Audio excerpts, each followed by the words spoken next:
Bueno, Esteban Crotz fue el creador de aquello que se denomina como Antropologías del Sur, a través de varios simposios que él fue realizando y de su participación en una asociación que es la Asociación Latinoamericana de Antropología, ALA, para que la vayan conociendo porque forma parte de la nueva organización que se ha dado, la antropología latinoamericana, que se ha ido reflotando en diferentes momentos, en algunos momentos ha tenido más impacto, en otros menos, pero creo yo que pasa por un proceso de consolidación ya en los últimos años, a partir de gente como Esteban y de otras personas que han estado ahí desde los inicios, como por ejemplo Milka Castro, no sé si ubicarán ese nombre, pero es la, entre otras cosas, ¿no? Ha hecho muchas cuestiones en la antropología, fue presidenta del Colegio de Antropólogos, por lo menos en dos oportunidades acá en Chile,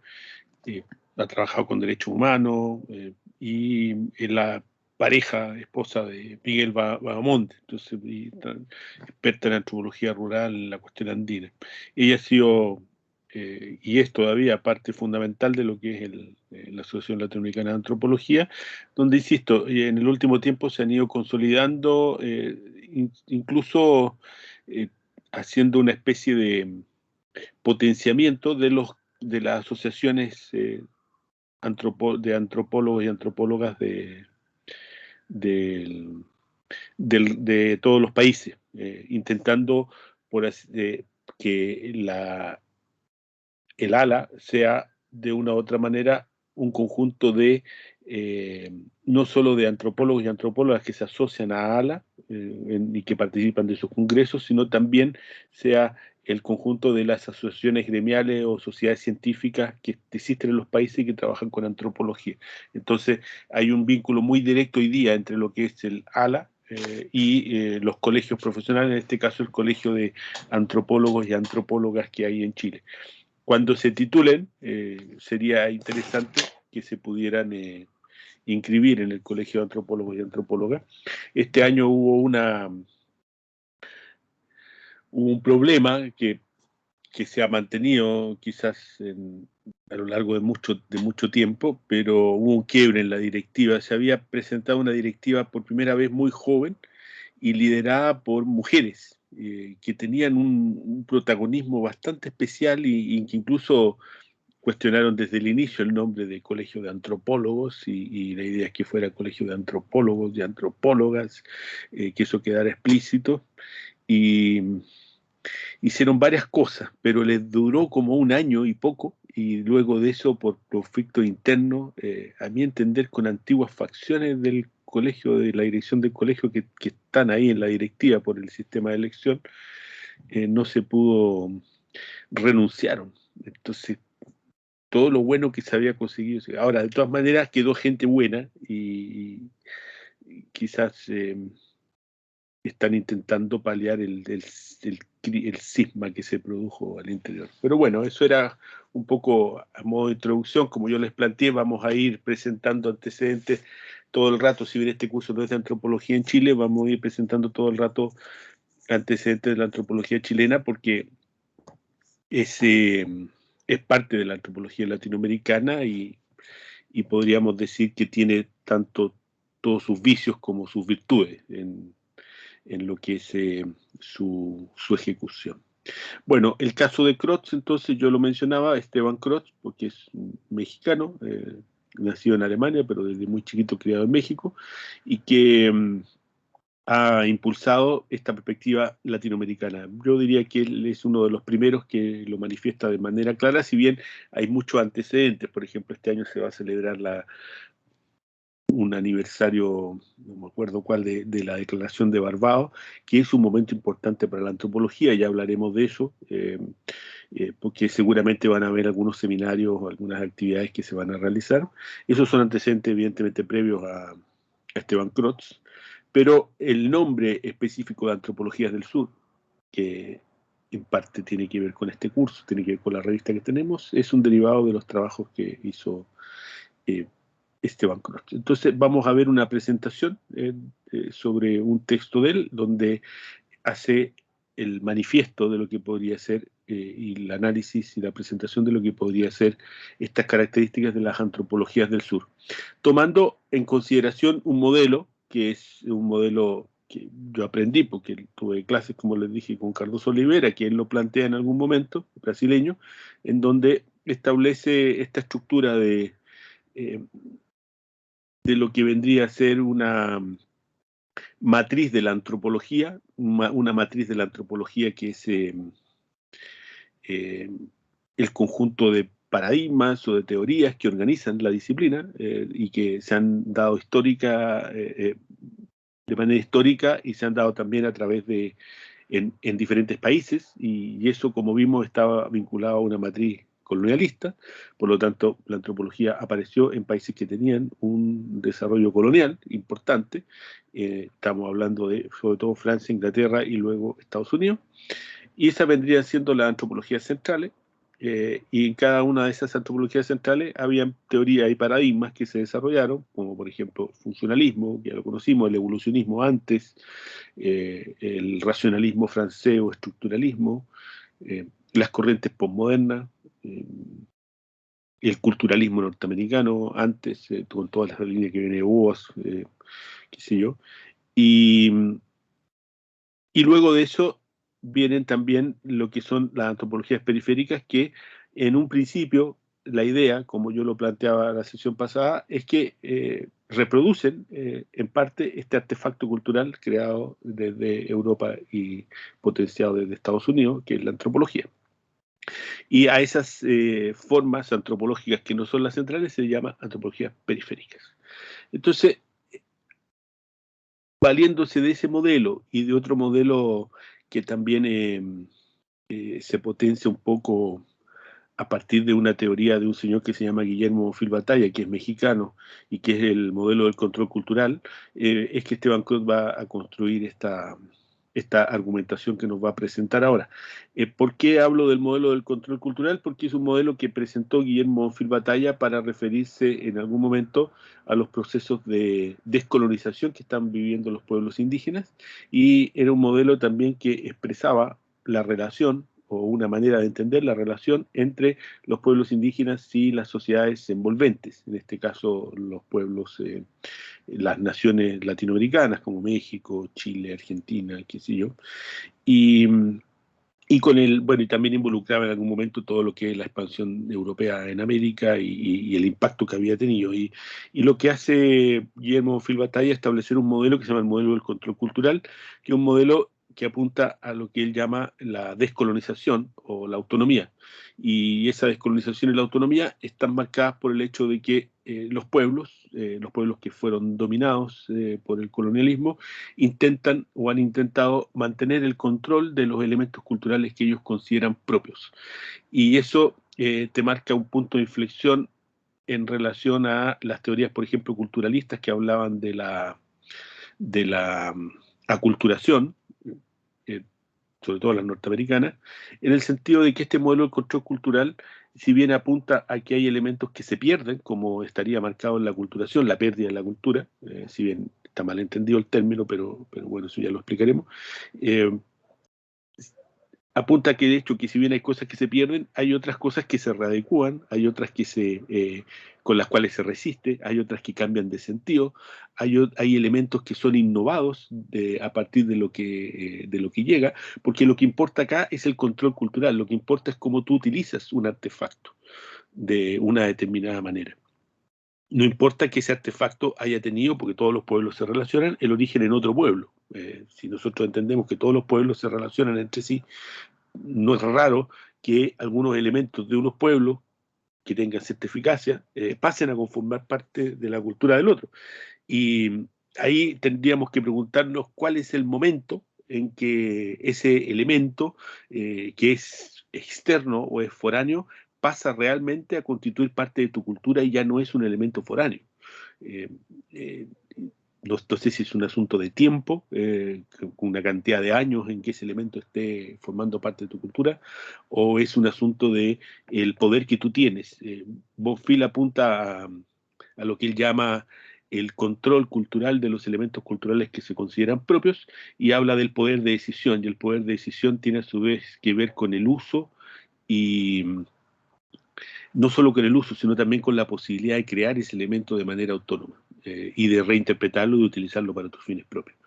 Entonces, haciendo toda esa introducción, después vamos a ver más adelante el modelo de control cultural con mayor precisión, pero es difícil entender el planteamiento de Crotz sin pensar a la antropología, y a eso voy, como un artefacto cultural. Un artefacto cultural que es como cualquier otro artefacto cultural que llega a estos territorios latinoamericanos producto del colonialismo, como llegó el caballo o como llegó el trigo, por ejemplo, a la sociedad mapuche, y que siendo un elemento externo podría jamás tener una identidad con lo que sucede en estos territorios, jamás podría tener una identidad, por ejemplo, incluso con los pueblos colonizados, con los pueblos originarios. Pero lo que plantea, a partir de lo que plantea Bonfil Batalla, lo que se dice es que en los procesos de transformación cultural, porque no todos los pueblos, insisto, se quedan en una forma de hace 500, 600 años, todos van cambiando, y en este proceso de cambio van incorporando elementos que son externos y los van volviendo propios y los transforman y los convierten en elementos importantes para sus propios proyectos culturales. Entonces ahí la pregunta que se hace efectivamente el señor Esteban Crotz es si la antropología ha podido conseguir eso, si la antropología adecuada al contexto latinoamericano, aún siendo un artefacto externo y producto del colonialismo, que es más producto del colonialismo que la antropología, ha podido desarrollar una especie de innovación en América, ha sido aplicada y ha sido transformada en definitiva en algo completamente distinto o muy distinto de lo que es la antropología central. Hay una pregunta de JB, que no sé quién es, Juan Vaz.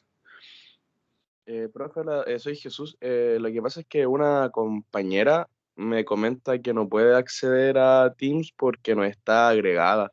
Entonces se ha intentado meter en el link que usted facilitó, pero sin embargo el acceso le es denegado. Entonces no, ahora no está en esta clase, pero le toca con usted. No debería tener problema de ingresar porque el link puede ingresar cualquiera, pero si, ¿cómo se llama ella? Gabriela Soto Cuevas. Gabriela Soto.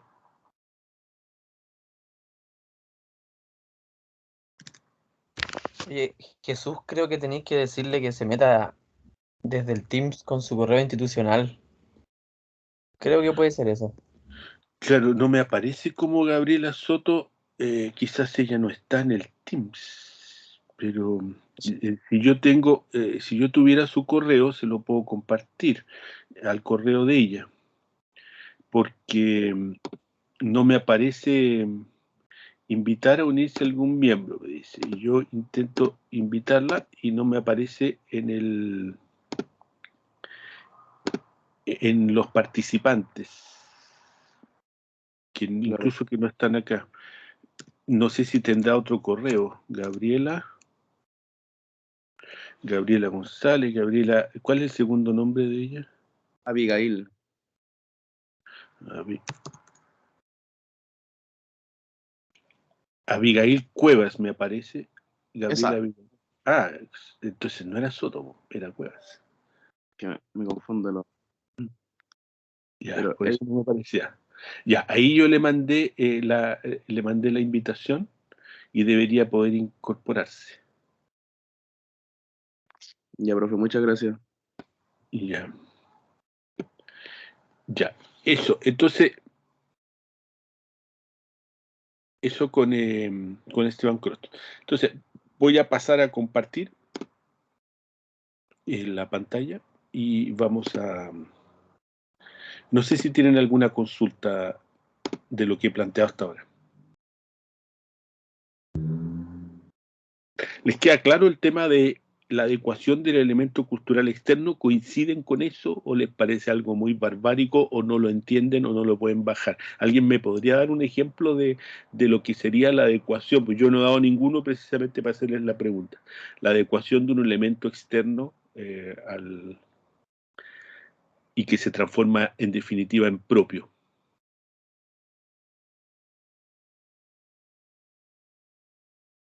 Podría ser, por ejemplo, el lenguaje, no sé, en este caso, no sé, como español, en, en este, no sé, como Latinoamérica. Ya, un elemento importante que es bueno, Bonfield divide los elementos culturales, elementos de conocimiento, de organización, materiales, simbólicos, emotivos, tiene varios nombres. Podríamos hablar que el lenguaje es un elemento de organización importante y que constituye la base de lo que es la comunicación humana. Y efectivamente acá existían muchas lenguas y gran parte de los pueblos originarios dejaron de hablarla.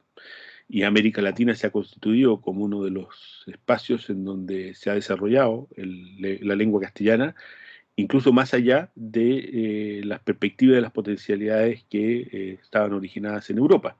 Se ha desarrollado una manera distinta de poder comunicar, al punto que ha sido reconocido, por ejemplo, a nivel de lo que es la literatura universal, con los llamados premios Nobel o el reconocimiento a los grandes escritores de la lengua castellana que están ubicados en países de acá, como por ejemplo Borges, Neruda, Gabriela Mistral, Huidobro, Asturias, Cortázar, y ahí ya les podría mencionar una cantidad de gente, María Luisa Bombal, por ejemplo, una cantidad de gente importante. Algunos dirían Isabel Allende, otros dirían no, Isabel Allende no vale la pena.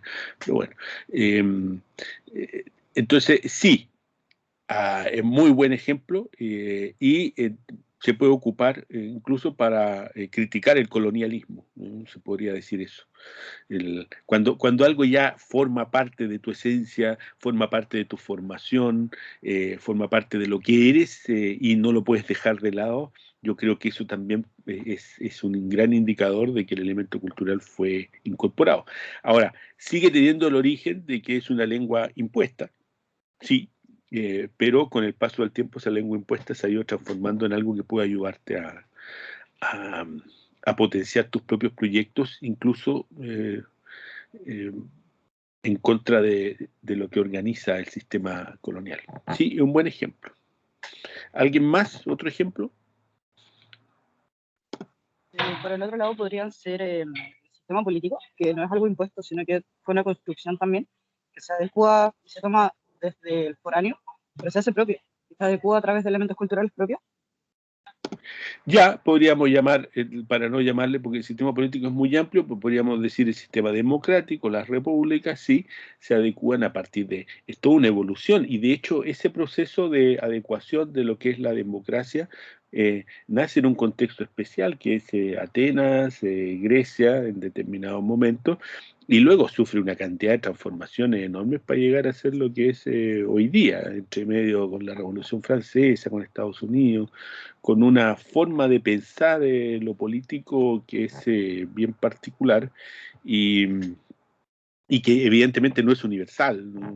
Bueno, toda una discusión ahora podríamos después al final hablar un poco sobre eso, ¿no? Con lo que está pasando en Afganistán, pero hay un tema ahí con lo político y con la aceptación.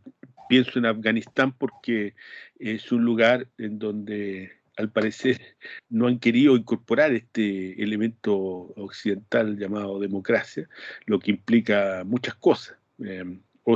Pero lo que no implica que ellos no tengan gobierno, ni que no tengan una forma de autoridad, ni que no tengan ley ni religión, al contrario, parece que tienen exceso de religión, pero no todos los pueblos han incorporado eso o lo han incorporado de la misma manera. Hay varios países que hacen de la democracia lo que mejor les parece y la democracia evidentemente, insisto, no es igual y por eso es un muy buen ejemplo, no es igual a lo que era originalmente, ha sido transformada y ha sido adecuada y en general se adecua a cada uno de los lugares en donde está. ¿Qué otro ejemplo?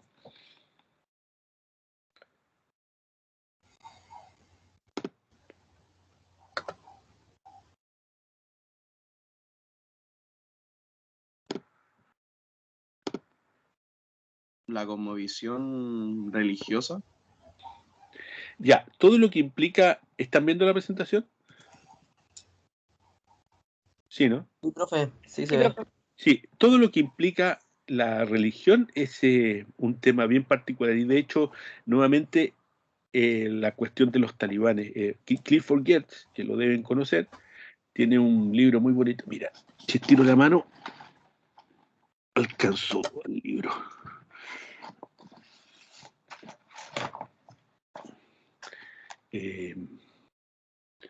No me van a ver, o no me están viendo a mí, ¿no? ¿Ahora sí? ¿Lo ven? ¿O ven la presentación? Se ve la presentación, pero igual algo se ve lo que está mostrando. Se llama Islam Observed. Eso, el Islam observado. Este libro de Clifford Geertz es un libro... Ay, ¿cómo vuelvo a la presentación ahora? ¿Ahí? ¿Lo están viendo? ¿Sí? Sí, profe. Sí, es un libro, Clifford Geertz es el Islam observado, es la edición en inglés, pero es un libro que él compara la religión, el desarrollo de la religión en Marruecos y en Indonesia. Entonces, él dice que el Islam es podríamos considerarlo una constante, en el sentido que no es la variable que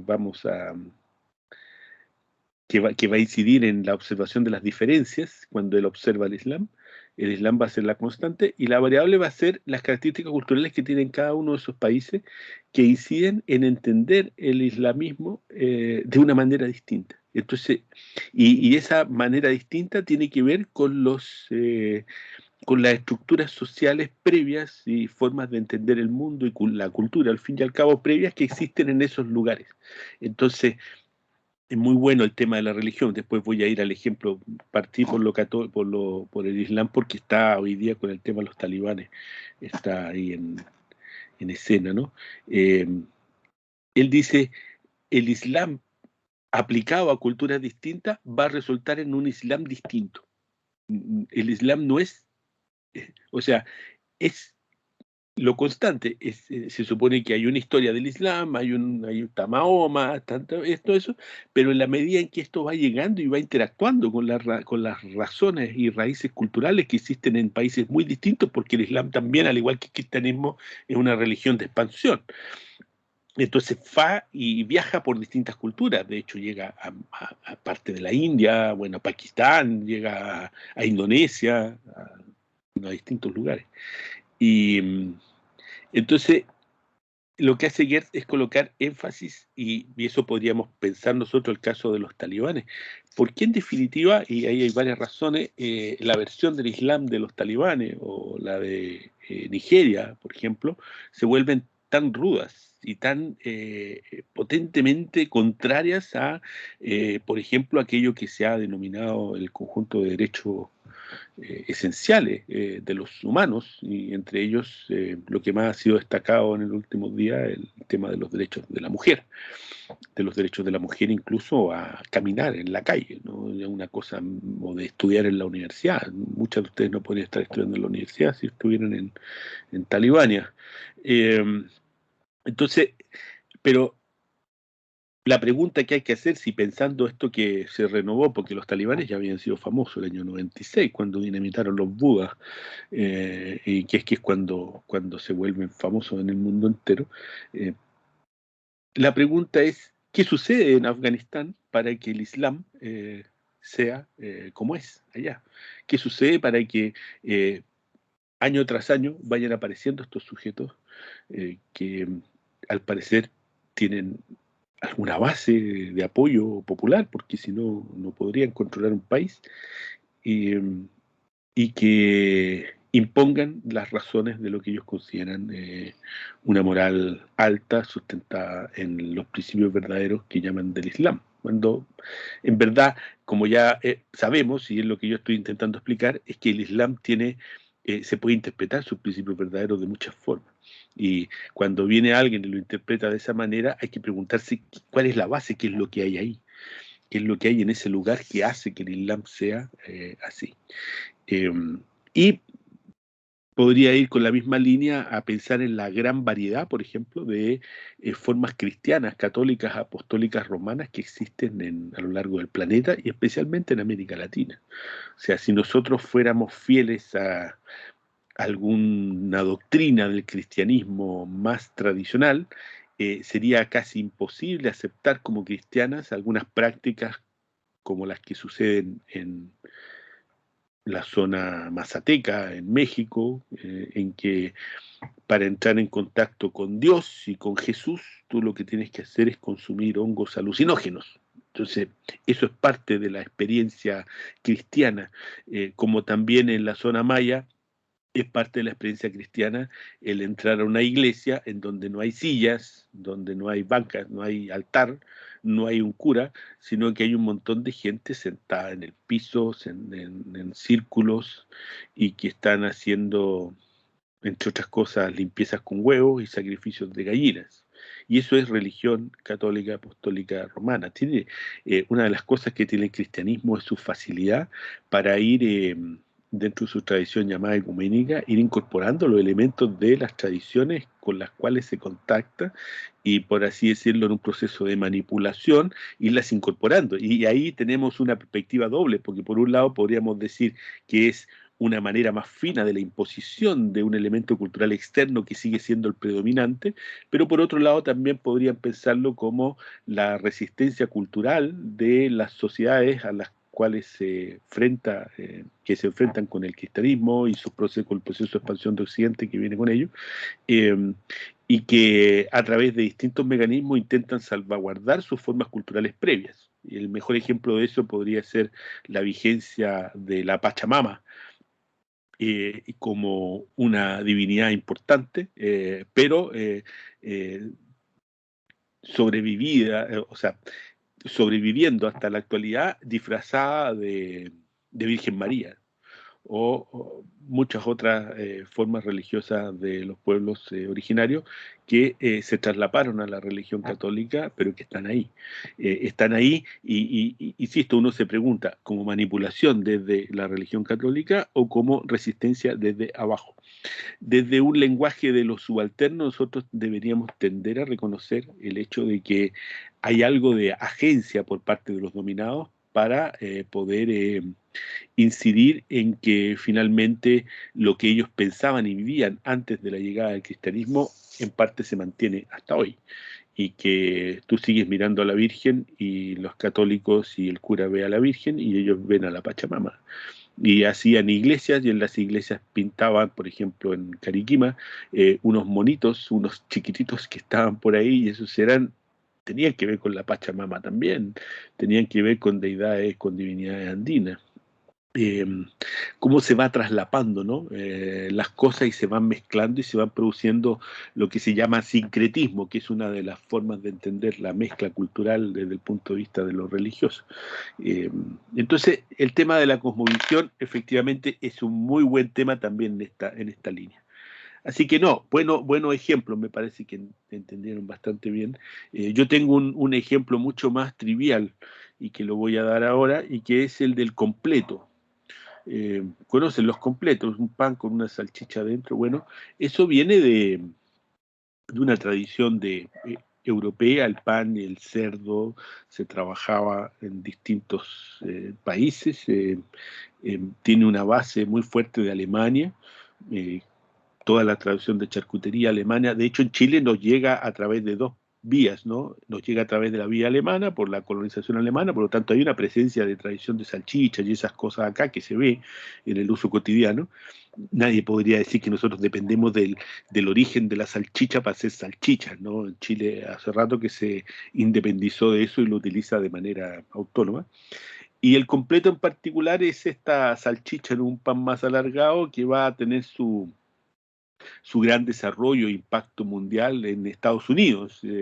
Y de hecho el nombre hot dog va a venir de ahí, perro caliente viene de ahí. Ya también hay una manipulación y una cierta desviación de lo que era la forma original que existía en Europa, sobre todo en Alemania, de comerse una salchicha dentro de un pan. Entonces, los gringos crean un artefacto nuevo que se llama el hot dog, pero si alguna vez alguien comió un hot dog de allá, yo comí una vez que comí en la calle en Nueva York, y era una cosa muy mala, ¿no? Era un pan que le ponían algo de mostaza, no sé si chucrut, algo así, pero con poca proyección, en verdad, a lo que uno había conocido por completo en Chile. Y cuando tú vienes a Chile y Chile recibió ese elemento y lo incorporó y le cambia el nombre en un momento porque dice ya no se va a llamar hot dog, sino que se llama hot dog especial, como en el hot dog completo, el que tiene un montón de cosas dentro. Y esas cosas ya no existen allá, es una innovación y hay una verdadera devoción por el completo en este país. Tiene no solo un nombre distinto, sino que tiene formas distintas, tiene ingredientes distintos que son completamente novedosos. Yo podría decir que ese elemento fue completamente incorporado en una raíz o matriz de cultura chilena y llegó para quedarse como algo muy bueno. Después de eso yo viví en Brasil algunos años y allá se comía el cachorro quente, que también es una traducción de perro caliente, de hot dog. Ellos no le llaman hot dog, le llaman cachorro quente, en la traducción literal. Y ellos sí que le ponen arvejita, le ponen papas fritas de esas palias delgaditas, le ponen queso, le ponen jamón, le ponen huevos fritos, o sea, una cantidad de cosas. El pan no me gusta mucho, un pan grandote, más esponjoso, y lo venden también en carritos en las calles, en la esquina. Es así una revolución. No sé si han comido completo en Cañete, por ejemplo, que son unas cosas maravillosas, grandes, o en Talca, los completos que lo hacen con un pan al vapor.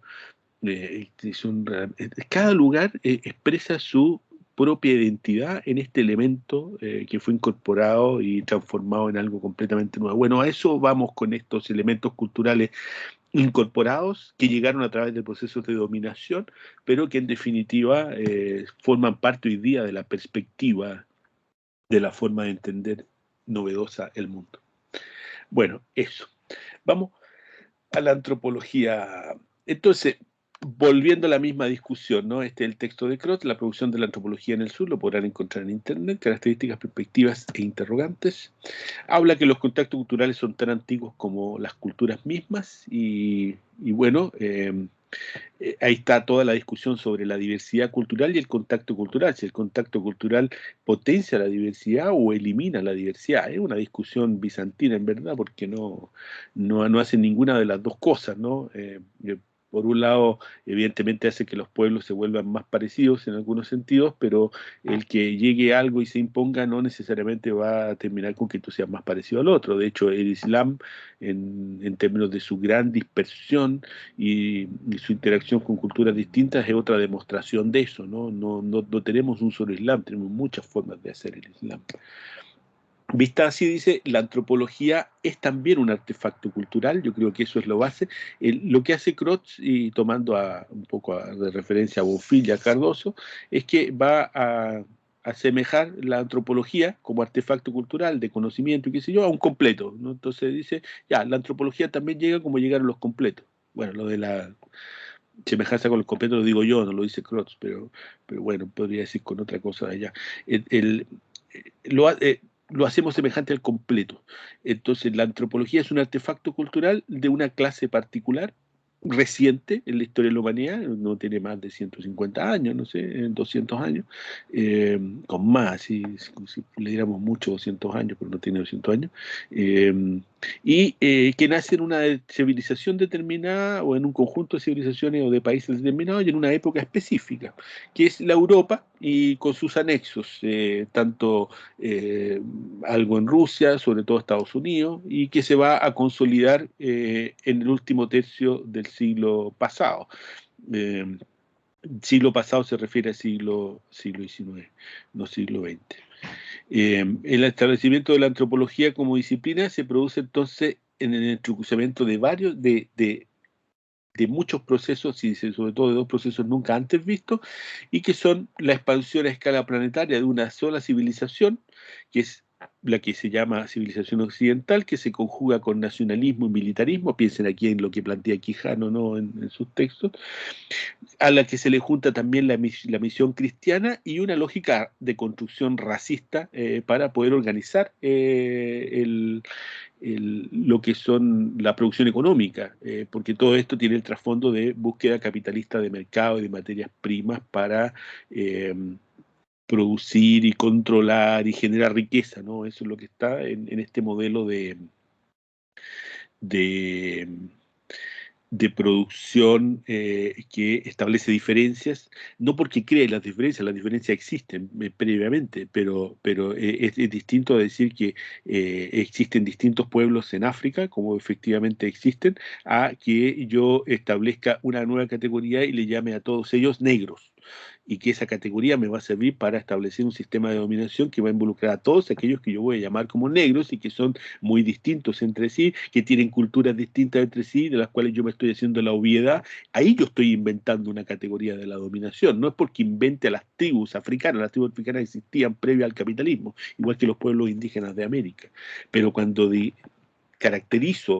cuando genero la categoría indio, estoy intentando inventariar y estoy intentando agrupar un conjunto de poblaciones distintas para poderlas dominar mejor. Ese es un poco el afán de lo que hay. Entonces, ese es el modelo de expansión, y en ese modelo llega este artefacto que se llama antropología, en el cual nosotros estamos metidos. Entonces, es la hegemonización de un único tipo de conocimiento, porque esto se acompaña, la antropología forma parte de un tipo de conocimiento que es la ciencia, conocimiento científico, y que se transforma como la única manera válida de poder generar pensamiento y generar interpretación de las cosas, porque todo esto se acompaña también con un proceso de secularización en donde todo lo religioso, y piensen en Fraser, en las teorías de Fraser sobre la evolución del pensamiento, de lo simbólico, todo lo que es religioso va quedando de lado también, porque es una forma antigua. Por ejemplo, mi hijo, cuando ve el tema de los talibanes, me dice, pero papá, lo que pasa es que tiene 17 años, el gran problema es la religión. O sea, mi hijo es completamente ateo, está en un colegio ateo, no fue educado de manera, es bautizado porque mi mamá lo quiso bautizar, su abuela, pero, pero no tiene nada, no tiene un respeto por nada de lo que significa lo cristiano o lo católico. Yo creo que muchos de ustedes también deben estar en la misma situación. Entonces él dice, no, el gran problema es que son los religiosos. Pues, o sea, sí, ¿cómo van a sustentar? O sea, está claro que hay gente como los talibanes que pueden sustentar un montón de pelotudeces anclados en el hecho de que creen que existe Alá. Entonces me dicen, no, desde el inicio todo eso está mal, me dice, está completamente mal, y de eso solo pueden salir cosas equivocadas, porque después tú podés, después de inventar que existe, o sea, de seguir hasta la muerte a un ser imaginario, puedes inventar cualquier tipo de tontera. Bueno, eso me dice mi hijo, ¿no? Está altamente, yo le intento explicar lo de la vida espiritual y todo eso, pero no lo convenzo. Me dice, no, son pelotudeces de los cristianos. Está bien así en la línea de Marx, entre Marx y Freud, para entender, o esa alienación o ese infantilismo, la religión, pero para él, sin haberse leído ni a Marx ni a Freud, ¿no? Es importante que haya llegado a esas conclusiones a partir de su pensamiento ateo. Entonces, es una hegemonización de esta ciencia y de todo este proceso, y que genera, se supone, enunciados válidos sobre la realidad empírica, y eso es lo que hace la antropología, es una ciencia al fin y al cabo. Entonces, él va a plantear 4 puntos críticos desde la antropología del sur en relación a estos planteamientos y a estas formas, pero viene en la línea que yo les anunciaba y que les insinuaba de antes. Es decir, lo que está planteando acá es la pregunta acerca de que si existe la posibilidad de que este artefacto externo que viene de esta raíz hegemónica y completamente universalizante, pueda generar algo distinto a lo que fue en sus orígenes. Es decir, la antropología puede generar un completo distinto acá en América o no. Y nos tenemos que debatir en torno a eso. Yo tengo la idea que sí, pero tal cual el castellano, que podría ser uno de los elementos de dominación más grandes, también generó formas distintas, ¿no? Entonces, eh, hay que ir pensando entonces cómo se organizan estos colectivos que hacen antropología aquí en América Latina, cuál fue la creación, cuál fue el origen que tuvieron, el hecho que estemos hablando en las teorías de antropología, se sigue hablando de Durkheim, de Lévi-Strauss, de Malinowski, todo eso nos habla de que el proceso de consolidación y la dominación de la antropología es real y es efectivo, es decir, nosotros seguimos hablando de la disciplina creada en el colonialismo, porque bueno, eso es la antropología, pero por otro lado, el que exista un curso como este habla que también estamos pensando en que han habido desviaciones a ese modelo y reinterpretaciones desde las antropologías llamadas periféricas. Y lo que plantea también es que hay que tener conciencia de los elementos contextuales, que es lo que yo llamaba cuando me refería a los talibanes como cultura. Es decir, lo que sucede en nuestros países y lo que sucede acá, en particular en Chile, en América Latina, impacta también en cómo nosotros manejamos a la disciplina. Por ejemplo, durante mucho tiempo en Chile, la antropología tuvo un desarrollo teórico muy pobre porque se inicia muy tardíamente, como lo explicaba la sesión anterior, es golpeada por la dictadura y la dictadura coloca a las ciencias sociales en una situación de crisis, porque eran personas críticas y esas personas críticas debían ser golpeadas muy fuertemente. Se golpea a las ciencias sociales, en particular en este país, y se intentan cerrar las carreras, se cierran muchas de las carreras de antropología, entonces se entiende que parte del proceso crítico o que podría ser revolucionario está marcado por sociología, por antropología, por estas carreras, por lo tanto se las golpea y entonces se las tacha también de inútiles y la respuesta que tienen estas ciencias sociales es volverse útiles. Entonces van a caer no en un sentido de reflexión teórica, que es una de las críticas que se hace desde el punto de vista del pensar esta antropología periférica, sino en un sentido altamente de práctica y de orientación a la transformación, lo cual no es malo. Yo no digo que sea malo, porque es más, a mí me gusta mucho más una ciencia que apunte a la transformación social. Pero lo que se plantea ahí es que se abandona la reflexión teórica y nos quedamos en un trabajo que es de, de, de hacer día a día, de impactar con cosas pequeñas, que era muy claro en las ONG, las organizaciones no gubernamentales que recibían apoyo externo de Alemania y de otros países para poder generar cierto tipo de restauración de los tejidos sociales, por ejemplo, que habían sido rotos en la dictadura, concursos de líderes y rurales, líderes urbanos, bueno, con un montón de actividades que se hacían con investigaciones pequeñas. Recuerden además que la Universidad Académica de Humanismo Cristiano es heredera de eso, o sea, nosotros como universidad surgimos porque hay un conjunto de ONG que están en este tránsito a finales de los 80, principios de los 80, acogiendo a todos estos intelectuales críticos que habían sido desvinculados de su universidad y que estaban en Claxo, en otros más, y que luego de eso, ante los cambios que se están produciendo en la sociedad chilena, como son los cambios del camino a esta democracia, ¿no? Los finales de los 80, la ley de universidad y todo eso se transforman y se convierten en universidad, pero siempre con esta idea de que había que impactar, de que había que transformar, de que había que hacer cosas día a día. Bueno, eso llevó a perder, por ejemplo, una perspectiva teórica, pero por otro lado llevó a que la antropología acá no fuera algo que se hacía desde lejos, como lo podría ser, por ejemplo, un inglés que va a África. O sea, es la alteridad más radical. Ustedes van a un lugar que no tiene nada que ver con tu lugar de origen. La mayor parte de los primeros antropólogos eran tipos que provenían de la nobleza o eran personas ricas. Incluso los primeros antropólogos en Chile también eran personas que provenían de una sociedad más bien de clase alta. Eh, Ahí podría haber algo de alteridad radical, pero nunca va a ser tan radical como la que vivían los colonialistas europeos cuando se iban a África o a Indonesia o se venían incluso a América Latina, es decir, o los gringos venían a América Latina, una realidad completamente distinta de lo que ellos tenían en sus países.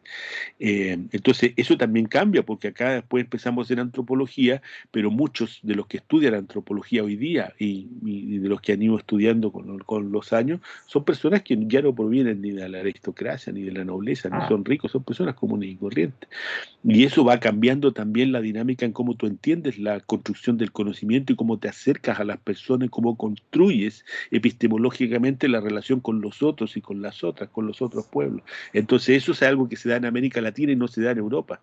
Por lo tanto, a partir de por eso que Crotz habla de la importancia que tiene el contexto, y vuelvo a retomar el tema de los talibanes, o sea, el contexto en el cual cae, por ejemplo, el Islam en Afganistán es distinto al que va a caer en Turquía o que va a caer en otros países, y si bien puede llevarlo hacia allá, también puede ir hacia otro lado. El contexto que cae en la antropología acá y los cambios que se van produciendo a partir de acciones políticas, sociales, como lo que pasa con las dictaduras, también va a orientar a la antropología hacia un lugar distinto.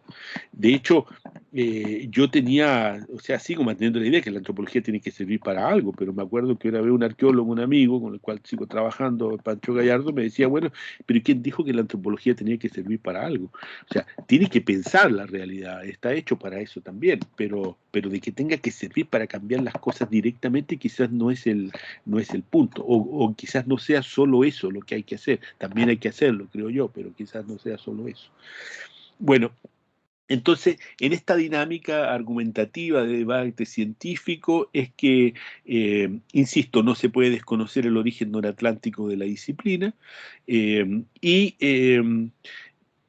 tampoco se puede pensar que la antropología es solo, insisto, un proceso de difusión desde el norte y que se refleja en el sur. ¿Y por qué digo esto? Porque, por lo que mencionaba el otro día, los primeros grandes libros de antropología en México, el primer gran libro, que es Forjando Patria, es de 1916, es decir, 6 años antes de que Malinowski publicara Los Argonautas, ya tenías un gran antropólogo mexicano escribiendo y tenías otros que estaban escribiendo cosas. Por lo tanto, no en todos los casos y no siempre nosotros estamos hablando de una repetición. Claro, en el caso de él era la influencia de Boas, que también es de la antropología central, se puede buscar una genealogía ahí, pero de todas maneras estamos hablando de una antropología que desde sus inicios ya es muy distinta a la que... Entonces, la idea es que esta difusión de este artefacto cultural en los países del sur va produciendo cosas distintas, que no son meras réplicas, o que no es una réplica imperfecta del modelo antropológico original, porque nada calza, o sea, todo elemento en la medida en que transita, como lo que yo le explicaba de los hongos alucinógenos en los mazatecos, es decir, transita la idea de Dios y de Jesucristo, y yo la relaciono inmediatamente con el hongo que yo siempre tomé, porque soy mazateco, y entonces yo entraba en contacto con mis divinidades a través del hongo, y si me dicen que hay una nueva divinidad, yo digo, ah, ya, ok, voy a entrar en contacto con él a través del hongo, porque es lo que yo hago, no me vengan a transformar tanto las cosas de decirme que no lo puedo hacer. Y el cristianismo era tan inteligente en eso que fue incorporando también esos elementos, a veces criticándolo, a veces no, pero finalmente el hecho que hayan permanecido hasta hoy día y tú puedas ir a la Mazatec, que puedes tomar el hongo y entrar en contacto con Dios a través del hongo, quiere decir que la cuestión pasó y fue hacia allá, ¿no? Entonces, no es solo extensión o réplica, tampoco es réplica imperfecta, sino que se están generando cosas nuevas, y ese es el planteamiento que tiene. ¿Y cuáles son las características? Aquí ya voy a ir más rápido para no molestarlos tanto. ¿Cuáles son las características un poco que hacen distinta? Y esto lo trabaja también con Cardoso de Olivera, aborda esto en su idea de antropología periférica, es estudiosos y estudiados como ciudadanos del mismo país. Eh, Eso es importante porque se disminuye la condición básica de la antropología clásica, que era la alteridad radical. La alteridad radical es que tú vas a África y te relacionas con gente y tienes que aprender una lengua distinta. Además, se pierde mucho tiempo en eso, que no es perderlo, se gana porque uno aprende otra cultura, pero para ir a hacer el trabajo. Por ejemplo, yo estuve en México y fui a la zona de los afrodescendientes en Oaxaca. Uno de los tipos que había ido antes, en los años 60, era Gutiérrez Tibón. Gutiérrez Tibón se había demorado como 2 meses en llegar al lugar, y 2 meses, y era una zona como que había mucho río, costaba pasar, tiene que tomar botas, tiene que andar en mula, ¿no? Fue en los años 60, tampoco en la Edad Media, pero le costó mucho llegar, entonces todos sus trabajos se organizan a partir de toda esa experiencia grande de terreno en la cual tiene que estar. Yo me tomé un bus y llegué en 7 horas, ya está bien, eran 7 horas de porquería porque los caminos son malos y todo eso, pero en 7 horas yo ya estaba allá. Y yo hablaba la misma, bueno, Gutiérrez también hablaba la lengua de ellos, pero yo hablaba castellano también, no tenía los problemas de alguien de la alteridad radical radical de Estados Unidos, que de repente habla inglés, no entiende castellano, yo entendía hasta los chistes de los mexicanos. Entonces hay una distancia que se da por el hecho de que yo era de Latinoamérica y que me permitía entender mejor y hacer el trabajo más directo. Y lo mismo con lo que pasa acá, o sea, al ser ciudadanos del mismo país, uno tiene quizás no es solo geografía, pero la cercanía física implica cercanía epistémica también. No en todos los casos, ¿no? Las diferencias en los países son muy grandes, entonces puede ser que haya una alteridad radical y que hayan antropólogos que jamás hayan visto a un pobre, por ejemplo, sí, puede ser. Pero igual hay una cierta cercanía empírica, hay una cierta discusión en común, hay ciertos elementos que forman parte de la creación en común de este conocimiento que se va haciendo, y que esa es una distinción con respecto a las antropologías centrales. O sea, los antropólogos de las antropologías centrales hacían antropología en lugares lejos y distintos de ellos. No tenían nada que ver con ellos. Nosotros hacemos antropología acá. Y la antropología que se hace acá, al interior de los países, trabaja con gente que en muchos casos es bastante parecida a nosotros y no tenemos una distancia tan radical como así la tenían los otros. Incluso el hecho de que el hecho de que, como alguien habló, ¿no? de la idea de un solo idioma nos facilita, y que el hecho de que tengamos en algunos casos eh, la misma afectación de las decisiones económicas. Por ejemplo, yo puedo ir a terreno y estar hablando con alguien sobre el tercer retiro, o sobre el IFE, o sobre la pandemia, o sobre lo malo de las vacunas, o no sé qué. Estamos sujetos a las mismas políticas públicas, y tenemos opiniones que pueden ser en algunos casos diferentes y otras en común, pero formamos parte de un mismo ambiente, y eso genera una comprensión y una teoría y una forma de metodología antropológica que es distinta. Nos permite quizás mayor facilidad, no les digo que sea obligatorio, porque no, de hecho no lo es, de crear vínculos entre los intereses profesionales y los intereses sociales, vínculos sociales y políticos que nosotros podemos aplicar y desarrollar con relación al grupo con el cual estamos trabajando, con el que vamos a trabajar un tiempo. Bueno, esa es como la primera, ¿no? Entonces, característica, está estudiosos y estudiados como ciudadanos del mismo país, que es importante porque una de las características que se le da a las antropologías periféricas es que están trabajando en los procesos de construcción de la nación desde el inicio, y el caso de Brasil y de México son... En segundo lugar, las conceptualizaciones desde la ciencia y de la ciencia social. Dice que la mayor parte de los países del sur se distingue de los originarios en la valoración social que se le entrega al conocimiento científico, en general al conocimiento antropológico. Eh, eh, Dice, en efecto, ¿cuál funcionario, empresario, incluso profesor universitario de un país del sur cree realmente que en la universidad y centro de investigación podría o deberían generarse conocimiento importante o incluso decisivos para el futuro de su país? Yo creo que ninguno, ¿no? Nosotros lo creemos, pero no se cree. La idea, yo no sé si les ha pasado, quizás están muy jóvenes todavía, o si les ha pasado, pero cuando uno intenta explicar por qué está haciendo antropología y qué es lo que hace de la antropología, o terminan mirando y te dicen, bueno, ya, sí, está interesante. Algunos te terminan convirtiendo, si es que con el paso del tiempo te da el resultado, en alguien como, interesante, inteligente, qué cosas más raras hace, pero que son valiosas, pero valiosa. Nadie considera que va a ser importante lo que uno haga como antropología, cuando en verdad es súper importante, ¿no? Toda esta transformación que se ha vivido en el último tiempo tiene que ver con cosas que hemos dicho muchos antropólogos y antropólogas durante mucho tiempo, y que están surtiendo efecto. Entonces uno se considera contento de que estén pasando cosas que uno decía que deberían haber pasado.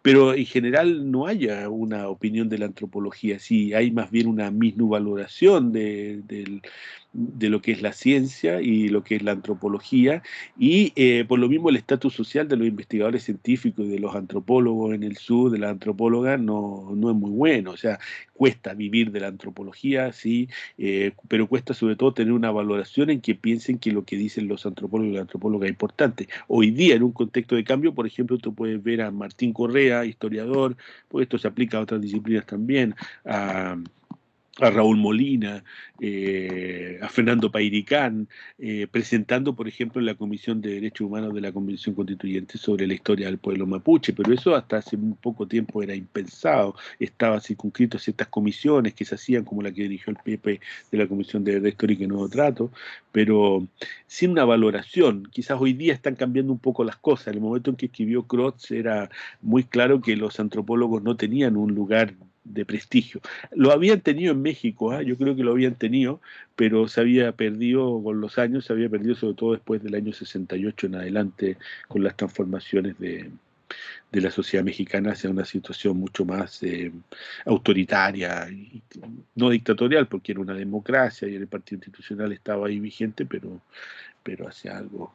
Entonces, esta minusvaloración y también resultados de circulación de las pesquisas, de las investigaciones, el lugar que tienen la universidad, el lugar que tienen las carreras de Profe, antropología dentro. ¿Sí? Diga. el Jesús quiere hablar. Ah, ya, es que no veo las, entonces tienen que interrumpirme nomás, porque no veo las, cuando veo la presentación no veo las pantallas. Dígame. Que respecto a lo que usted comenta, me surge una duda porque hace un tiempo leí como este concepto de cultura global, en el cual finalmente se postula que igual esto de, como las tradiciones culturales ya finalmente igual pasan, o no sé si la palabra es pasar a un segundo plano, pero finalmente quedan relegadas cuando la economía se postula básicamente como un moderador de la cultura. Entonces, eso me hace pensar bastante también como en la postura de Latinoamérica y que usted igual nos comentó hace un principio y que yo recién, o sea, al menos este último tiempo he relacionado bastante con un texto de estética de Theodor Adorno, cuando habla sobre como que finalmente la cultura latinoamericana se basa básicamente en la conquista, entonces es como que surge toda una adecuación de la cultura como propia, se podría decir, pero a la vez impropia, porque finalmente ya todos los parámetros se reorganizaron de manera, o sea, postcolonialmente en este periodo entre los 1800 y 1900 como una especie de, como, no sé, siento que es un modelaje de toda la cultura propia, porque finalmente también todos los parámetros fueron basados en base a los parámetros de los conquistadores. Entonces, ¿cómo se podría abordar como desde ese planteamiento, considerando una cultura que finalmente tampoco es como la cultura, o sea, es como, se podría decir que, que las tradiciones que tenemos ahora son como un recuerdo de lo que fueron en algún momento, porque ya ni siquiera siento yo que las Machi, los Peñi, al menos como más cercano a las ciudades, no por ejemplo quizás como los del territorio de Wallmapu, más a los bosques, montes, igual son como bien pasados, por decirlo así, como por un filtro colonizador. Entonces, como, ¿cuál podría ser ahí una perspectiva, un planteamiento en base a eso? Como, o sea, como en base a lo que usted igual comenta, porque siento que igual es como un punto base, al menos en la actualidad, para poder analizar nuestra propia cultura, como tomando en cuenta igual que nuestra cultura igual ya no es tan nuestra cultura, sino como se pasó un filtro para recién poder ser lo que somos ahora, o sea, por eso hablamos español, por ejemplo, no estamos hablando en mapu o en otro idioma o sea, claro, o en otra lengua de algún otro pueblo, más del norte, del sur, qué sé yo. Sí, mira, lo primero, yo creo que cuando uno ve esta interpretación de que lo global tiene que ver con lo económico y que eso es lo que está regulando las cosas, sí, es cierto, pero no es cierto, porque no es cierto porque tú tienes muchas cosas que se escapan a esa regulación y que funcionan en otra dinámica. Entonces yo no veo, o sea, ¿cuál es la lógica? La lógica es que cuando alguien impulsa un proceso de dominación y, por ejemplo, el marxismo es un proceso de globalización, el capitalismo es un proceso de globalización, colocan una interpretación que es parcial y local, que es de un contexto, por ejemplo, de la Alemania del siglo XIX o de la Alemania o de Inglaterra del siglo XVI o XVII, y lo colocan y lo universalizan. Entonces, lo que se dice es, en todos los lugares pasó y va a pasar esto. Yo, a partir de la raíz del conocimiento antropológico, desde un primer momento desconfío de ese tipo de interpretaciones, porque además la realidad te muestra lo contrario. Entonces, a la primera afirmación que tú haces, que es de lo global y de lo económico, yo te diría, no sé, mira, no me atrevería a plantearlo de manera tan radical, porque veo formas culturales diferenciales, formas económicas distintas, y de hecho, el conflicto que tienes hoy día con los talibanes te plantea todo lo contrario de lo que tú has dicho, todo lo contrario, que por decir, lo que pasa es que es una matriz de dominación que no existía, que son musulmanes, antes de que la gente que vivía en Afganistán no eran musulmanes, y llegó una matriz de dominación musulmana y los transformó, y por lo tanto sí, entonces, está bien, pero con eso te podrías ir hasta el fin de los días, porque también tú podrías pensar que el sistema, que el cristianismo es una mezcla de cosas, una mezcla, o sea, si pensamos el cristianismo solo como una forma estructural, estamos equivocados, porque es una mezcla de un montón. Por ejemplo, el cristianismo se volvió maniqueísta a partir de la influencia persa, que tiene que ver más con lo que pasa en Afganistán, con lo que pasa, o sea, en Irak, en Irán y también, bueno, en el Oriente Medio, que con lo que pasaba en el cristianismo occidental. Y ahí se vuelve maniqueísta. El cristianismo o sea, pasa a tener el día domingo como el día del Señor, a partir de la influencia de un papa que era bárbaro, venía de Alemania y que creía en el sol. Y por eso el cristianismo finalmente se diferencia del judaísmo y no celebra los sábados y celebra el domingo. Eh, o sea, la cantidad de mezclas que se dan en estos procesos impide que yo pueda hacer una afirmación tan radical como la que tú haces en principio. Y me parece realmente que los impactos de la economía global y de lo global en lo económico y de esta idea como de cultura global apuntan a lo que quiero plantear, a la mirada del colonizador. O sea, tú estás repitiendo a partir de su argumento que tú lees, que tú estás planteando, la mirada del colonizador. La mirada del colonizador que cree que ganó y que tiene todo. Está, por ejemplo, en el libro Europa y la gente sin historia, está insinuado, se supone que es un buen libro ese, pero cuando lo plantea Eric Wolf ahí dice, tenemos que partir de la base, dice, que hoy día no existen lugares del mundo que no hayan sido tocados por Occidente.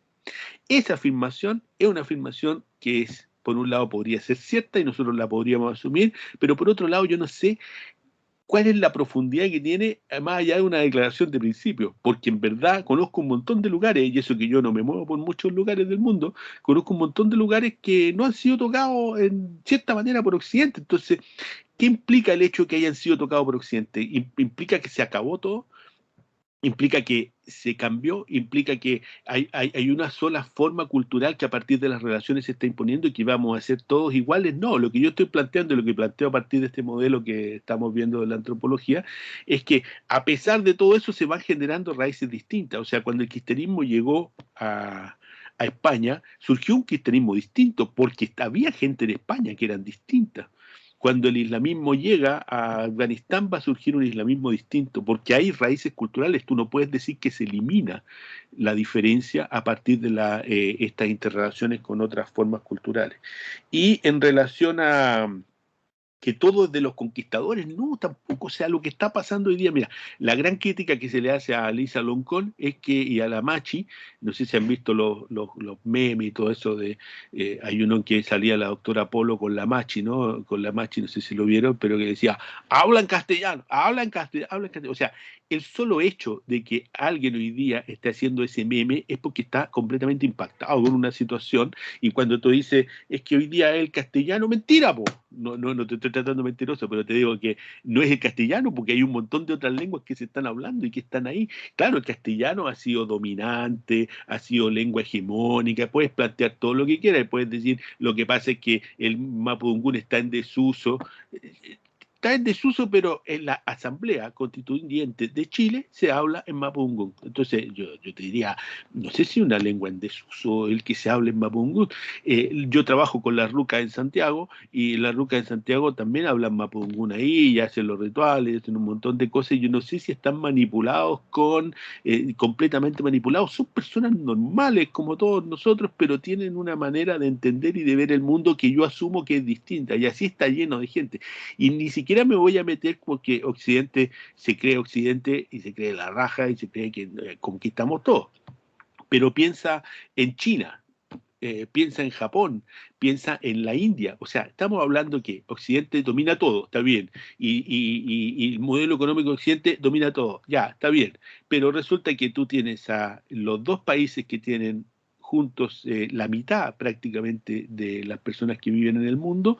Esos dos países están bien en la periferia de Occidente, y es más, están en un nivel y en un punto de su desarrollo cultural, económico, político, en que Occidente llegó como a la puertecita de China y de la India.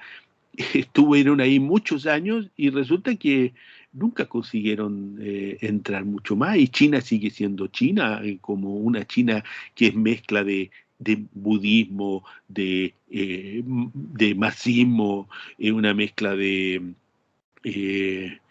del, de confucianismo.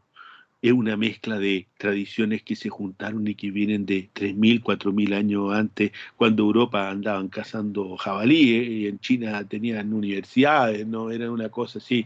Y en la India, por más que hayan querido golpear, por ejemplo, lo que hablábamos de la democracia, la igualdad y todo eso, bueno, los sistemas de castas continúan existiendo, y existen tipos con turbantes y que no se visten igual. La gran pelea que tuvo Gandhi en un momento fue: no nos queremos vestir como ustedes. Y si tú ves la India, hay gente que se viste de distintas maneras hoy día, pero nadie podría decir que Occidente consiguió transformar. Occidente golpeó la India, la puerta, abrió, entró, vio un rato, y ahí quedó, ¿no? Y como las culturas, en el modelo que estoy planteando, incorporan las cosas, los chinos han incorporado lo que puede decir. Los chinos están incorporando el capitalismo a la manera china. Yo ahí hablo porque también se habla de la modernidad.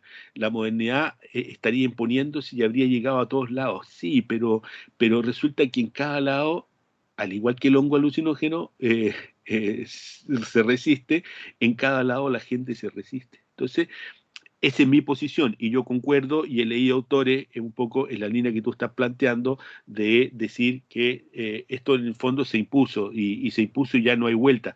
Pero yo creo que, yo sinceramente creo que están equivocados. Creo que la evidencia te plantea que el hecho de lo que está pasando hoy día en Chile te plantea lo contrario. Entonces es como negar lo evidente. Y esto lo decía Edward Said, un egipcio, decía: el gran problema de los imperialistas es que no se dan cuenta que sus discursos son imperialistas. Es que no se dan cuenta porque están metidos. Entonces dicen: no, dice, el Occidente llegó a todos lados. ¿Y a qué implica eso? Todo está controlado por la economía capitalista. Ya, ¿qué implica eso? Vamos a analizar. El castellano se impuso y eliminó todas las lenguas. Ya, tampoco. O sea, cada una de esas afirmaciones, yo te pediría que a la raíz de este curso que está hablando de antropología latinoamericana, pero a raíz de una perspectiva relativista, las pudiéramos relativizar. Las podemos relativizar pensando. Yo me he dedicado mucho llegué a través de la literatura, es verdad, pero no a través del análisis sociológico, pero a entender el mundo chino y el mundo japonés. Y de hecho, cuando uno lee autores, por ejemplo, como Murakami, que es un novelista, no sé si lo han leído, pero Murakami es un novelista, lo han criticado mucho desde Japón y desde Occidente, y al punto que nunca le han dado el Nobel, no le van a dar nunca el Nobel, porque lo consideran, no sé por quién, ¿verdad?, pero no lo consideran adecuado. Desde Japón se lo critica porque es un autor que se occidentalizó. Y occidentalizarse significa dejar de la tradición de escritura aquellos elementos importantes que se reflexionan desde el Japón, y dejar una lógica de ser japonés, que debería ser una lógica al parecer distinta a la que tiene Murakami. porque Murakami en sus libros habla de whisky, Kutizark, y habla de béisbol, y habla de Tokyo Blues, habla de los blues, y porque Murakami regentó un bar que se llamaba El Gato no sé cuánto, donde había jazz, y le gusta el jazz, y porque sus obras están llenas de jazz, pero resulta que ese es el Japón de Murakami. Po. De hecho, tengo un libro que se llama El Japón de Murakami.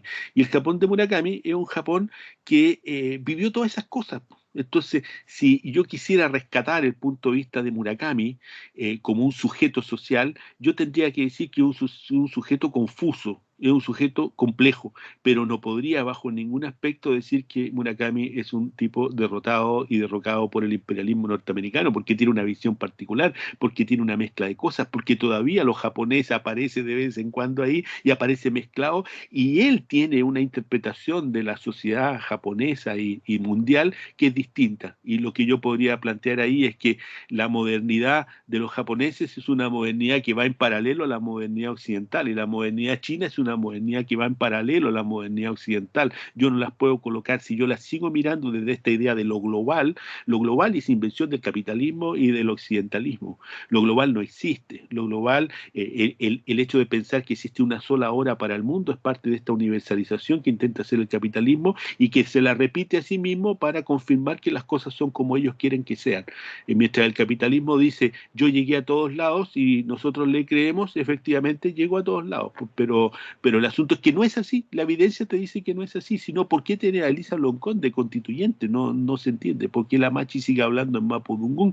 A pesar de todo, sigue hablando en Mapudungún, porque hay un montón de gente, porque en la isla de Pascua controlaron el brote del COVID inmediatamente, porque les dijeron a la gente, ¿sabe? Que lo que pasa es que el COVID es tapu.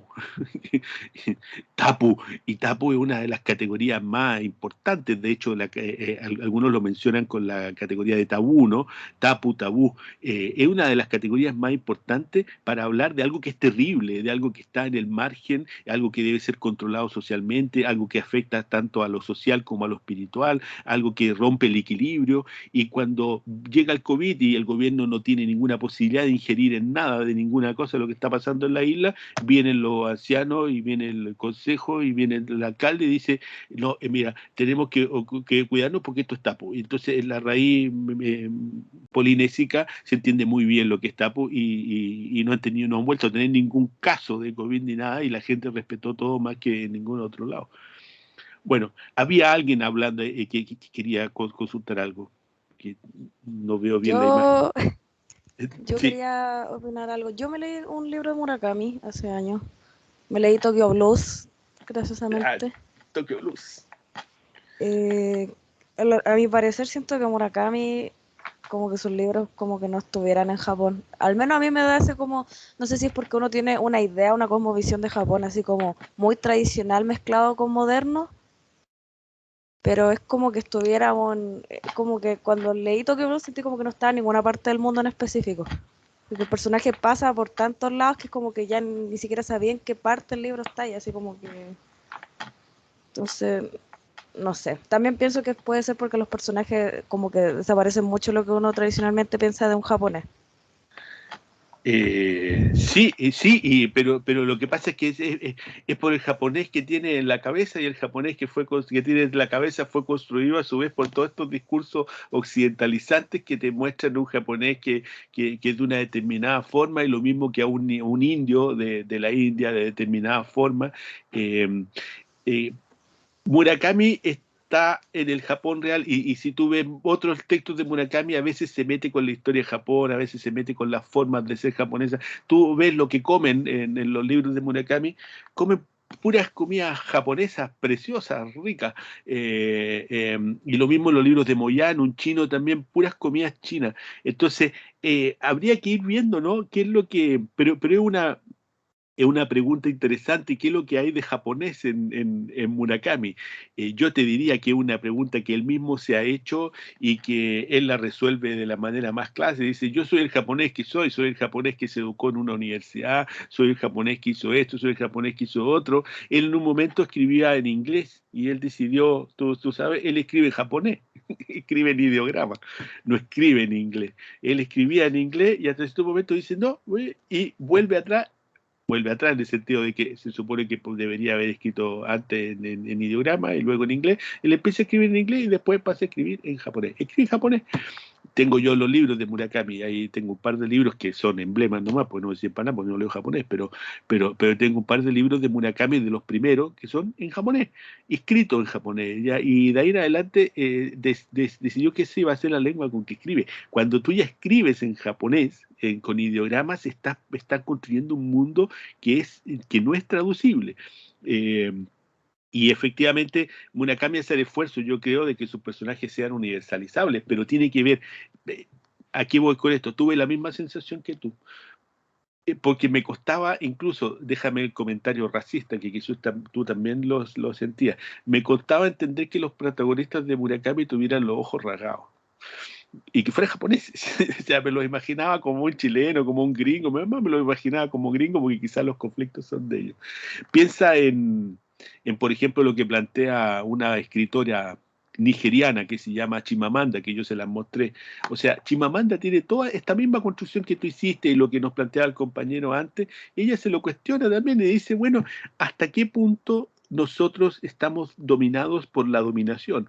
¿Hasta qué punto hay un montón de elementos que nosotros levantamos y que son nuestros y que están oscurecidos por la dominación? Y no los queremos ver, y no los queremos ver porque nos dicen que no los veamos. O sea, el tema de la historia mapuche, o sea, hasta el cansancio se ha repetido que hay una historia B, que no sé qué, todo que se ha contado, pero la gente dice, no, no, yo estoy en unos chats en Facebook que son unos chats horribles, hay uno que se llama Historia como de Chile, no sé qué, y la cantidad de barbaridades, estoy ahí solo para escuchar barbaridades, pero me voy enterando un poco de las argumentaciones, de los resultados, de los resultados de las cosas que están pasando ahora, cómo leen, por ejemplo, de ahí me mandan estos memes sobre la doctora Polo retando a la Machi, se supone porque habla en castellano, y le dice, habla, en este lugar tenés que hablar en castellano, tenés que hablar en español, y la Machi le insiste, la dice, en español te digo, y la reta, o sea, gente que no soporta esto y no soporta esto porque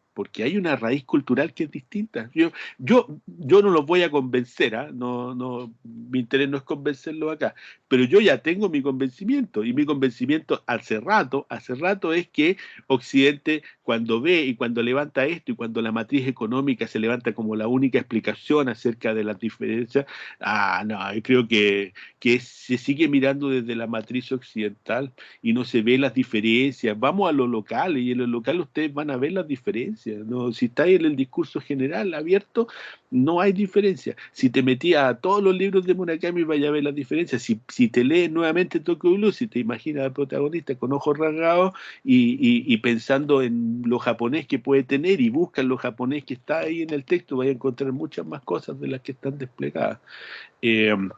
Él lo mira, el concepto que yo he trabajado y que he intentado meterlo, pero no lo hemos desarrollado, pero lo saqué de la literatura y precisamente de alguien que hacía análisis de Murakami, es el concepto de paramodernidad. Y la paramodernidad es una modernidad paralela, porque en el sentido evolucionista nosotros pensamos que la evolución de las sociedades solo pasa por ser como Occidente, y el discurso economicista y que habla de la imposición del capitalismo un poco está hablando de eso, ¿no? Es solo una manera de llegar a ser moderno, que es la manera occidental. Ese nuevamente es un levantamiento desde los occidentales, que no tengo por qué asumir.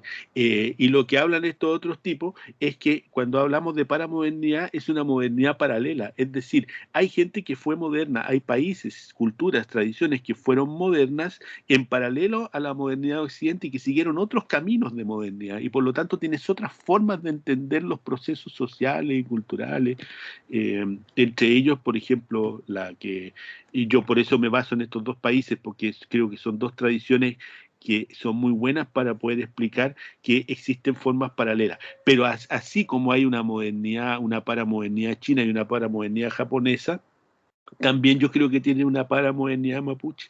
Los mapuches tenían y tuvieron y tienen todavía una forma de entender la realidad que es distinta a la nuestra y tuvieron su desarrollo económico potencial antes que el desarrollo chileno.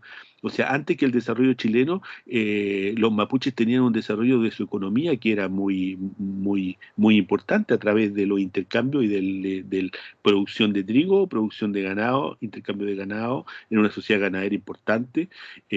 La sociedad, por ejemplo, boliviana, también la sociedad indígena boliviana, y de hecho el que hayan matado a Tupac Amaru II en poco apuntaba a eso, eran modernos antes de los españoles, pues Tupac Amaru era un hacendado de primera línea y era indígena, y él tenía una modernidad paralela, que no era la modernidad, él había conseguido su riqueza a partir de el uso de las lealtades tanto nativas como de las herramientas que le entregaba su aprendizaje como parte de una sociedad de casta y de nobles españoles, de la que también formaba parte, y tenía una manera distinta de poder dar cuenta de la realidad. Y así ha pasado con muchos países, o sea, y yo vuelvo con el tema de Chimamanda, ¿no? Creo que ahí está la clave de pensar, yo ahora estoy escribiendo 2 verbetes para un diccionario. Uno de ellos es performatividad o performance y el otro es subalternidad, que fueron los 2 que me dieron, es un diccionario sobre patrimonio que se va a hacer. Y estoy trabajando subalternidad. Y lo que caracteriza la idea de la subalternidad es precisamente dejar de pensar que los relatos construidos desde Occidente son la única manera de poder entender la realidad del mundo y abrirse a otro tipo de posibilidades y a otro tipo de relatos. Y eso implica abrirse a todo, abrirse a los relatos de lo local y a cuestionar todos los fundamentos, desde la existencia de Dios, como lo hace mi hijo, a la existencia del capitalismo indómito y global que afecta a toda la gente, ya que los únicos conceptos normales para poder entender la realidad social es la lucha de clases, porque evidentemente si eso surgió, yo soy antropólogo, perdónenme, si eso surgió de una cultura y de una realidad determinada, yo no tengo por qué pensar que algo que surge ahí puede ser universalizable. Nada es universalizable. No podemos traicionar ese principio de la comprensión del relativismo cultural. Y por lo tanto hay que pensar que hay cosas que no fueron tocadas. Y a eso le sumo la evidencia de un montón de lugares en que están haciendo cosas distintas. Pues he conocido en terreno lugares donde hacen cosas distintas. O sea, si tú me decís, el cristianismo se impuso porque México es un país donde son todos cristianos, está bien, pero anda a ver el cristianismo que se hace con los mayas, con los mazatecos, y vaya a decir, me parece que no es tan claro. O anda a ver lo que pasa con la zona mapuche con la lengua, y va a decir, hoy parece que hablan mapudungun, y así por delante. Pero ese, insisto, en mi posición, en mi planteamiento, pero yo creo que los subalternos, como diría Spivak, que es una gringa, se preguntó en un artículo, ¿pueden los subalternos hablar? Era una pregunta retórica, media irónica, que involucraba incluso la posibilidad o la respuesta de que, en términos estrictos, los procesos hegemónicos de dominación son tan fuertes y tan grandes que finalmente el subalterno no puede hablar nada. Es nuevamente una mirada desde arriba, desde Occidente, que dice, no, todos son callados y nadie puede decir nada. Finalmente, todo ha conducido a que la respuesta a la pregunta de Spivak, en ese artículo, que búsquenlo porque es muy bueno, ¿pueden los subalternos hablar? Es que los subalternos están hablando, o sea, ¿pueden los subalternos hablar? Anda a escuchar a Elisa Loncón. ¿Pueden los subalternos hablar? Sí, sí, están hablando. Han de escuchar las mujeres. ¿Pueden las subalternas hablar? Sí, están hablando. ¿Pueden los negros hablar? Sí, están hablando. O sea, todos aquellos que fueron marcados por este discurso hegemónico, hegemonizante, ideológico y autotautológico, es decir, que se autopreserva a sí mismo y que se impone a sí mismo y a sí mismo se dice, soy la verdad y la vida, como decía el cristianismo, y todo lo que está fuera de ahí no existe.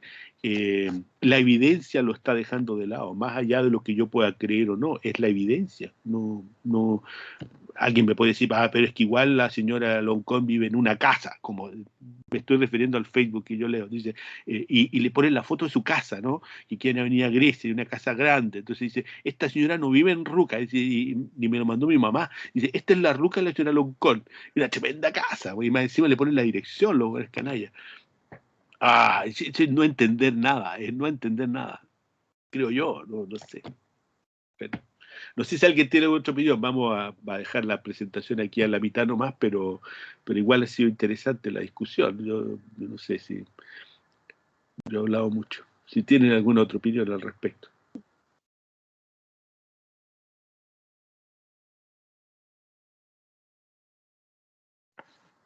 Respecto como a los chats de Facebook, hay una página que se llama Fachos llegando a conclusiones acertadas por los medios equivocados. Y ahí hay mucho de eso. Ya, Hay ya. mucho cheat posting, así como que se sacan unos argumentos que uno queda como, pero bastante entretenido, un poco cómico. Sí, ahora en las que yo estoy no hay nada de cómico ni nada, son gente que habla de manera real. Yo estoy ahí solo y a veces me enfrasco en luchas que son absurdas. El otro día hubo un tipo que mandó un tremendo análisis a partir de los últimos estudios de genética nacional, porque acá todos los güeyes de ese chat se creen europeos y nadie cree que tiene nada indígena, ninguna cosa. Entonces, este tipo mandó un estudio muy bueno, muy bueno, que después lo bajó porque lo llenaron de insultos a este sujeto, porque decía que el 50% es la típica curva, dice, el 50% de las personas que viven en Chile tienen a lo menos el 50% de sangre indígena, entonces es mucho. Y si tú vas hacia un cierto lado, vaya a haber unos tipos que van a tener más y otros que van a tener menos, pero la mitad de Chile tiene sangre indígena seguro. Y hay un no sé cuánto porcentaje que tiene afrodescendientes y sobre todo los que viven en el norte tienen más de ese porcentaje. Entonces, eso, no, te digo que le dieron tan duro. Yo lo apoyé y después como a los 2 minutos ya había bajado el post que había hecho en el Facebook porque le dieron duro por un informe científico, no era ni siquiera una declaración. Yo hago declaración ideológica en esas weas, pero este no. Alguien mandó el otro día, decía, no, es que estaban hablando del 12 de octubre y la celebración y lo que llegó. Entonces, digo, bueno, yo digo, llegaron los curas pedófilos y el alcoholismo, y uno me devuelve, pero si los indios son todos borrachos. Sí, ese es el nivel impactante. Yo disfruto un poco de estar ahí, pierdo algo de tiempo, pero disfruto de estar asistiendo a esas tonteras que se dicen en grupos que son serios. Todo esto a partir de que gran parte de mis amigos de antaño, los que no son del colegio, son todos unos tipos que ya ni siquiera peleo con ellos porque no hay cómo convencerlos. Aún así, muchos de ellos, cuando pasó lo de Loncón y todo eso, me mandaron mensajes y me dijeron, algo tenías razón, o lo que tú decías se está produciendo. Entonces, hay unas ciertas aperturas que están sucediendo ahí. Pero bueno, para mí un buen escenario para ir escuchando cosas porque si no tengo que escuchar a la gente que habla y lo correcto, no, pues no, y qué aburrido escuchar a pura gente que habla lo correcto, que son la gente con la que desarrollo más mi trabajo y qué sé yo, pero voy allá a escuchar a los que hablan lo incorrecto y entender sus lógicas. Yo creo que ese es el punto en que yo estoy ahora en esos grupos, intentar entender las lógicas a través de los cuales se construyen los argumentos racistas y discriminadores. Si hacemos ese ejercicio va a ser más fácil desmontar la situación. Pero bueno, mi crítica es al universalismo y a pensar que todo está marcado por el capitalismo y que los pueblos desaparecieron y que son una mala copia, como decía, que las tradiciones son todas del recuerdo. No. Están aquí, están presentes, no hay nada que sea del recuerdo, está todo aquí. Está todo aquí. Pero bueno, veámoslo la otra semana. Ahí vamos a continuar con Crotz porque hay 2 puntos más ahí que él desarrolla de lo que es esta adecuación de la antropología al contexto latinoamericano. Ya pues, nos vemos. Profe, Sí, diga. le mandé un mensaje por el campus para consultarle sobre los capítulos de un par de textos que nos mandó el libro completo. Creo que uno era México Profundo y el otro era la idea de América Latina. Ya, no, ahora, esos son como, cuando los mando así y no están vinculados a las evaluaciones, es para que los lean y los tengan de referencia. Entonces, efectivamente, la referencia es al libro completo. Solo en los casos en que los contemplo para las evaluaciones es cuando señalo de manera más clara cuál es el capítulo. En esos libros es para que los tengan de referencia y se acerquen a ellos y los conozcan y los puedan leer. cualquier parte. En general, con las introducciones ya es suficiente para enterarse de qué habla, y eso es suficiente también como enlace para enganche para que pueda seguir leyendo. Pero la idea de América Latina, un conjunto de artículos de Miñoló que habla sobre su manera de entender, ¿no?, esta idea de lo decolonial, que también yo no concuerdo con esos conceptos en su totalidad, pero están ahí. Y en el caso de Bonfil, México Profundo, es un libro que hay que leer porque hay que leérselo entero, ojalá, pero yo no puedo, si yo doy para leer un libro entero así como ese acá, se me acaba toda la posibilidad de darle más lectura. Entonces prefiero que vayan saltando de un lugar a otro y sugerirles que lean esas cosas. Ok, entiendo. Gracias, profe. Esa es la perspectiva, ya. Ya pues, que les vaya bien y nos veremos el otro jueves. Ya, Profe, chao, una profe. pregunta. Diga. ¿Hay otra una lectura para la siguiente clase o todavía no? Pueden ver, ya entrar ¿Como en lo haber que es leído un texto? lo de Antropologías del Mundo. La introducción del libro Antropologías del Mundo de Gustavo Lins Ribeiro y Arturo Escobar. Ese es interesante porque vamos hacia allá. La próxima presentación es precisamente esa introducción, que es como para entender esta idea. Primero partimos con este panorama de Crotz acerca de las características de la antropología periférica, específicamente latinoamericana, como antropología del sur, y luego ya pasamos a esa visión que es posterior, que levantan Ribeiro y Escobar, que es un poco más, insisto, actual y un poco más compleja que lo que plantea Crotz, pero este es un buen inicio. Así que ese es el texto Crotz, y que además tienen que leerlo porque entra en la evaluación.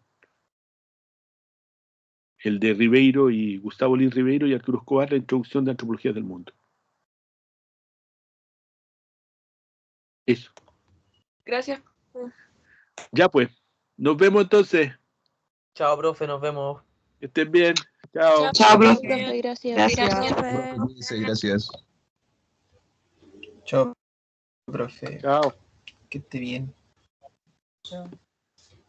Dejar de compartir y